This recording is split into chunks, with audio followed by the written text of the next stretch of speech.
मैं चाहता हूँ आज जब भी हिंदुस्तान में मुसलमानों को कुछ इशू आता है तो एक दीवाना आवाज उठाता है, वही बोलता है, वही लड़ता है। तो आज उस दिन वो हमारे बीच नहीं रहे, उस दिन तड़पते रहोगे तुम, कोई तुम्हारा आवाज नहीं उठाएगा। चाहे अखलाक का लिंचिंग हो, पहलू खान का हो, रकबर का हो, ट्रिपल तलाक हो, एनआरसी हो, सीए हो, कुछ भी बिल आता है, कहीं भी कुछ होता है, चाहे दिल्ली में दंगा हो गया, खरगोन में दंगा हो गया, कहीं भी कुछ हो गया, चाहे वो सीपीएम हो, तृणमूल हो, कांग्रेस हो, जेडीयू, आरजेडी, एसपीयू, सब चुप रहते। एक आवाज गूंजता है, उसका नाम है असदुद्दीन ओवैसी। कि वो जो राम भक्त गोपाल है, वो सबने देखा, गोली चलाया और अपना जीजा जी का पास जाके चलाया। जब जीजा जी को गोदी में पकड़ लिया, समझ रहे हैं जीजा जी कौन है, तो गोली चलाया, सबने देखा।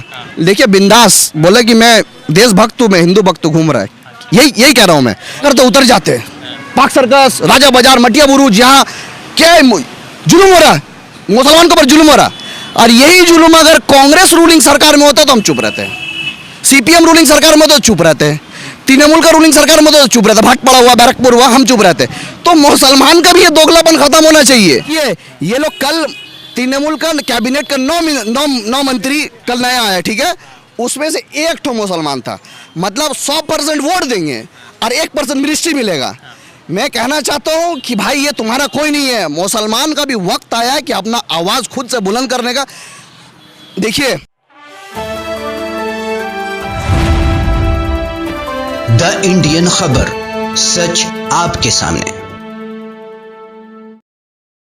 ये लोग कल तृणमूल का कैबिनेट का 9 मंत्री कल नया आया, ठीक है, उसमें से एक ठो मुसलमान था।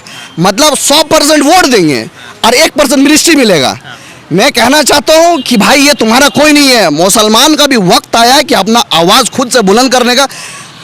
देखिए यूपी में बीजेपी का सरकार है, ठीक है, वहाँ कोई मुसलमान के ऊपर जुल्म होता है तो हम क्या करते, उतर जाते। पाक सर्कस, राजा बाजार, मटिया बुरुज, यहाँ क्या जुल्म हो रहा है, मुसलमान के ऊपर जुल्म हो रहा। और यही जुल्म अगर कांग्रेस रूलिंग सरकार में होता तो हम चुप रहते, सीपीएम रूलिंग सरकार में तो चुप रहते, तृणमूल का रूलिंग सरकार में तो चुप रहता, भाट पड़ा हुआ, बैरकपुर हुआ, हम चुप रहते। तो मुसलमान का भी ये दोगलापन खत्म होना चाहिए कि अगर तुमको दर्द है तो दर्द होना चाहिए, पार्टी देख के, शकल देख के नहीं होना चाहिए। तो लोगों को हमने जब किसी को नेता बनाते तो हमारा आवाज उठाने के लिए, दलाली करने के लिए नहीं। आज बात बताइए, पार्थो चैटर्जी जो पकड़ाया यहाँ से, कितना 100 करोड़ रुपया कैश मिला, नहीं 2 जगह से मिला, फिर एक जगह से मिला, तो इतना करोड़ पैसा मिल रहा है। यही पैसा का अस्पताल बना दो, यही पैसा का स्कूल बना दो जहाँ पे बच्चे पढ़ेंगे। अरे फॉरेन में जाइए, आपका हेल्थ के लिए पैसा नहीं लगता, वहाँ पे पढ़ने के लिए पैसा नहीं लगता है। तो आपको क्या लगता है हिंदुस्तान में पैसा नहीं है? देखिए ना, नेता घर से निकला 100 करोड़ निकल रहा, अरे वो तो एक नेता निकला। आप पाड़ा के काउंसिलर के पास जाइए ना, हजारों इमारतें करके बैठे हैं। तो आपको क्या लगता है कि जो लीडर्स को पता नहीं है? सबको पता होता है। इन लोग का इंटेलिजेंस इतना स्ट्रांग होता है, सबको खबर होता है मेरा कौन नेता के पास कितना पैसा है। तो ये लोगों को बेवकूफ बनाने का एक तरीका चल रहा है। अभी लगातार पूरे कांग्रेस के मल्लिकार्जुन खड़गे है, राज्यसभा के लीडर है विपक्ष के, वो राज्यसभा में भाषण दे रहे थे। उसी बीच जो है ना, ईडी ने कहा कि आप जो है हमारे बीच आइए, आपसे पूछताछ करनी। कौन? ईडी? अरे देखिए, ईडी किसका इशारे में काम कर रही है ये तो सबको पता है, ये हमको और आपको बताने की जरूरत नहीं है। मैं कहना चाहता हूँ, अगर ईडी किसी के पास जा रहा है, अगर मैं यहाँ का, मैं कलकत्ता का एग्जाम्पल लेता हूँ। ईडी गया पार्थो का घर, उसका पार्थो का जो करीबी अर्पिता चैटर्जी उसका घर गया, माफ कीजिए अर्पिता मुखर्जी, उसका घर गया, तो उसका घर से पैसा निकला ना। उसके बाद उसका जो पार्टी सुप्रीमो ममता बनर्जी क्या की, उसको पार्टी से निकाल दी, 6 पद से उसको बर्खास्त कर दी। लेकिन तृणमूल का कुछ ऐसा अंधभक्त है जो अभी भी बोल दे कि नहीं सीबीआई रख दिया होगा, सीबीआई रख दिया। वाह, तुम अभी भी गुण गा रहे हो, तुम्हारे लीडर्स को निकाल दिया। तो ये जो भक्तिगिरी है ना, किसी के लिए भी हो, किसी के लिए भक्तिगिरी मत रखो, चाहे वो कोई भी सरकार हो, कोई भी पार्टी हो। समझो बात को समझो कि तुम्हारे साथ क्या राजनीति हो रहा है। एक चीज है, परसों के रोज जो है ना लोकसभा में डिबेट हो रहा था और राज्यसभा में 3 भाजपा के बड़े लीडरों ने जमकर झूठ बोला। पहला नाम है निर्मला सीतारमण, उसने कहा महंगाई नहीं है।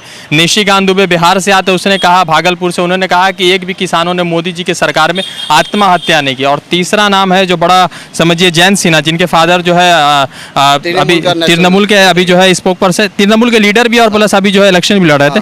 तो जयंत सिन्हा ने भी कहा कि महंगाई जो है विपक्षी को दिख रहा है। और निशिकांत दुबे ने कह दिया कि कोई भी किसान आत्महत्या नहीं की। हालांकि 2016 में 11,370 किसानों ने आत्महत्या की। तो सही तो कह रहे, अगर किसान आत्महत्या करते हैं तो सरकार थोड़ी बनता। मतलब ना बेरोजगारी है, ना किसान आत्महत्या कर रहे हैं, ना पेट्रोल का दाम बढ़ा, कुछ नहीं, सब शांति से। देखिए ना, हम भी शांति से, आप भी शांति से, सब तो बेवकूफ़ है। मतलब जो पेट्रोल 60 रुपया था, 70 रुपया था, 106 रुपया हो गया, हर चीज़ में दाम बढ़ गया। लोग, जो मैं कहना चाहता हूँ, ये जो भक्त, ये जो बीजेपी वाले जो कह रहे हैं कि महंगाई नहीं है, मैं कहना चाहता हूँ भाई तुम कौन सा दुनिया में रहते हो? क्या तुम पेट्रोल नहीं भरते हो? क्या तुम्हें अपना बच्चा को, अपने बीवी को खाना पिलाना नहीं खिलाते हो, कपड़ा नहीं पहनाते हो? तुम्हें महंगाई नहीं दिखती है? मैं वही कहना चाहता हूँ, देखिए बात महंगाई का नहीं है, इन लोग का माइंड इस तरीक़ा से जहर वहाँ पे घुकाया गया, इतना जहर हो गया है कि इन लोग वहाँ से निकल नहीं पा रहा है। इतना आरएसएस का जो मेन उन लोग का प्रोपेगेंडा किया है कि इन लोग के अंदर जहर भरो, तो इस लेवल के इन लोगों के अंदर भरी। आप देखिए बीजेपी के अंदर जितना बड़े स्तर पर जितना नेता है, चाहे आप देवेंद्र फडणवीस बोल दीजिए, शिवराज सिंह चौहान बोल दिए, ये लोग हमेशा देखिएगा लोग आरएसएस से जुड़ा होता है। क्योंकि आरएसएस में उस वक्त तक चीफ मिनिस्टर या बड़ा लीडर, नितिन गडकरी ले लीजिए, बड़ा लीडर बनने तक, इस लेवल तक का उन लोग का माइंड वॉश कर दिया जाता है कि भले चाहे कुछ भी हो जाए, ये अपना आइडियोलॉजी नहीं बदलेंगे। तो मसला यही है, इन लोगों का यही चीज़ है कि लोगों को हिंदू मुसलमान में बांटो। और मैं बार बार कहना चाहता हूँ कि जब जनता नहीं सुधरेंगे तब तक कुछ नहीं होगा। और मेरा एक व्यक्तिगत राय है कि हिंदुस्तान में पूरा जो सिस्टम जो है, चाहे कानून प्रक्रिया बोलिए, चाहे जो पुलिस का कार्रवाई बोलिए, सब कुछ एक बड़ा रिवॉल्यूशन आना चाहिए, सब कुछ बदलना चाहिए। आप एक बात बताइए, चाहे कलकत्ता का पुलिस हो, यूपी कोई भी स्टेट का पुलिस हो, एक पुलिस गरीब को उठाती है, मारते मारते लेके जाता है, और एक अमीर का मर्सिडीज गाड़ी रहता है, साफ करता है। तो किसी के ऊपर भी एक आप एफआईआर कर देते हो, फॉल्स केस लगा के उसके ऊपर जिंदगी उसका बर्बाद कर देते हो। तो ये जो तरीका है, ये सब चीज़ अब बदलना चाहिए, एक प्रॉपर कानून आना चाहिए। मतलब मैं कैसे बताऊं, मैं नेता नहीं हूं, मैं कोई मिनिस्टर नहीं हूं, लेकिन और एक बात बताता हूं, मैं आपको कानून प्रक्रिया का बात इसलिए बोला क्योंकि वो जो राम भक्त गोपाल है, वो सबने देखा, गोली चलाया और अपना जीजा जी का पास जाके चलाया। जब जीजा जी को गोदी में पकड़ लिया, समझ रहे हैं जीजा जी कौन है, तो गोली चलाया, सबने देखा। देखिए बिंदास बोला कि मैं देशभक्त हूँ, मैं हिंदू भक्त हूँ, घूम रहा है। यही कह रहा हूँ मैं।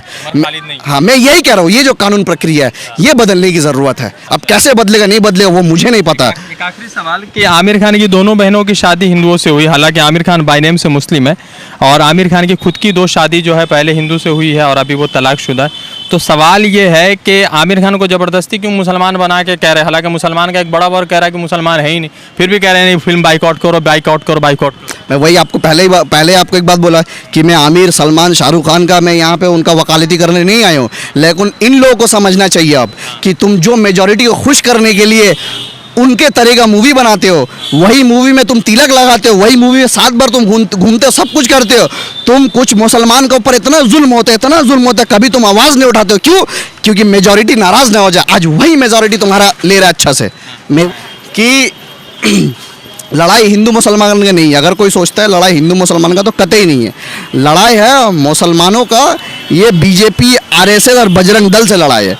क्योंकि ये लोग जो है ना, ये लोग गंदा नाली का कीड़ा है, ये लोग से लड़ना है। हम लोग का लड़ाई कोई हिंदू से नहीं है। हम तो कहते हैं कि हिंदू, मुस्लिम, सिख, ईसाई सबको मिलके एक बहुत बड़ा देश में आंदोलन का ज़रूरत है, जिसका वजह से ये सरकार को रातें रात गिराना चाहिए।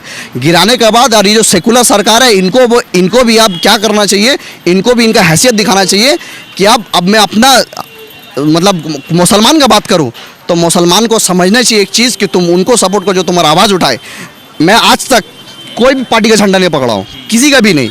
स्पेसिफिकली बहुत लीडर को अच्छा लगता है, मुझे अरुण जेटली बहुत पसंद है, सुषमा स्वराज भी बहुत पसंद है, वैसे हम राहुल गांधी को बहुत रिस्पेक्ट करते हैं। तो लेकिन मैं एक बात कहना चाहता हूँ, आज जब भी हिंदुस्तान में मुसलमानों को कुछ इशू आता है तो एक दीवाना आवाज़ उठाता है, वही बोलता है, वही लड़ता है। तो आज उसे तुम सपोर्ट करो। अगर आज सपोर्ट नहीं करोगे तो अल्लाह ताला उन्हें हयात दे, उन्हें बहुत हयात दे।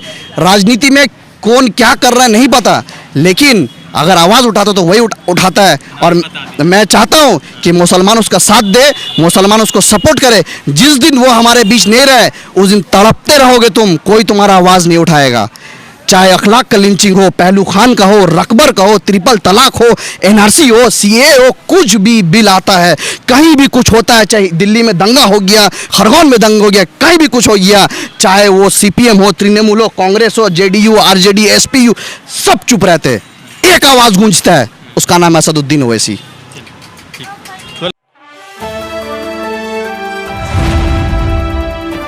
द इंडियन खबर, सच आपके सामने।